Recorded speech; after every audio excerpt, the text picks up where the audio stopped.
Good afternoon and assalamu alaikum. I want to thank the Ahmadiyya community and especially the organizers, Amjad and everyone else who have been working so hard to get such a great panel of experts to talk up here today. For me, I will discuss very quickly, of course, in 5 minutes if I can, my research focus, which is on the rights of minorities in Pakistan. We're looking at human rights, constitutional rights, etc. So two major issues come, I think, or are raised in Pakistan, especially now, and it's becoming worse, I think, as time progresses. First is something that a speaker earlier on discussed, hate crime. Hate crime has risen in great deals in Pakistan. It hasn't been dealt with in a very specific manner.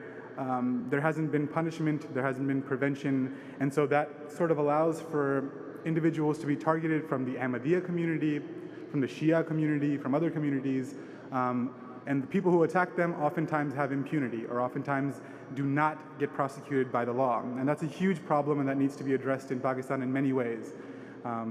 3 ways that I can describe are that the police need to be better trained, of course, to prosecute actual hate crime, which they don't do much these days. Second, there needs to be prosecutorial training. Essentially, the lawyers who are prosecuting individuals, they have to know what hate crime is and how to stop it and how to prosecute it in Pakistan. And then finally, there needs to be a more clear legislation passed in Pakistan regarding hate crime, because the one that's currently in existence is conflated and oftentimes doesn't work to assist the minorities, such as the Ahmadiyya community or the Shia community in Pakistan. And the second, and perhaps one that gets a lot of attention in the international media, and something that a speaker brought up earlier today, is the issue of blasphemy. The issue of blasphemy laws in Pakistan is one that has been weaponized against the minorities of Pakistan. Allegations of blasphemy are essentially lodged against individuals for a ton of reasons. If there's a land dispute between a Sunni and an Ahmadi or a Shia, then that Sunni may claim that that individual has committed blasphemy. And the way in which the prosecution and the way in which almost mob violence works, just the accusation alone can make that person lose their lives. And if that's the case, then we need to deal with the underlying problem of the blasphemy laws, which is from the Pakistani penal codes, articles 153, 258, 255, 258A, B, and C. All of these laws in some ways have to be amended or changed in a way that looks at how individuals are abusing blasphemy laws to prosecute, to persecute, to damage, and to continually damage minority communities in Pakistan, whether they be Ahmadi, whether they be Shia, as I mentioned earlier.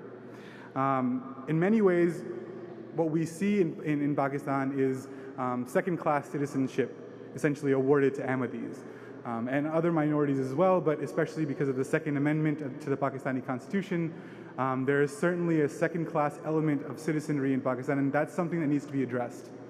Now, laying out all these problems, which I'm sure many of you who are from Pakistan already know, you might want to ask me, okay, now you've told us a problem, now give us a solution. Unfortunately, it's not an easy solution. It requires change from the establishment within Pakistan that I don't predict happening anytime soon, because it hasn't happened over the last 40 years. However, I had one conversation today that I want to sort of highlight the importance of with one of the young individuals who walked me around and gave me a tour.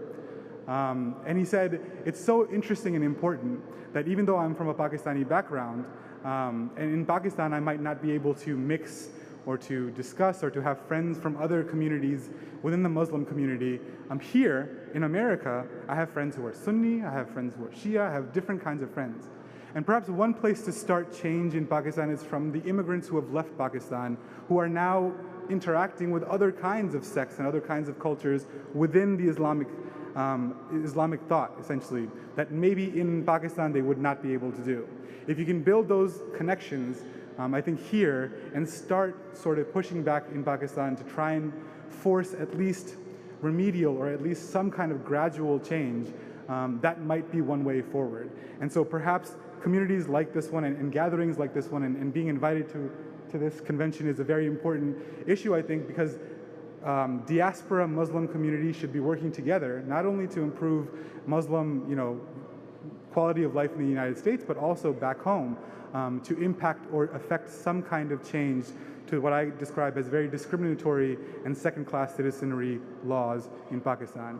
And I'd like to thank you for allowing me to speak today, and would welcome anyone speaking afterwards. Thank you very much.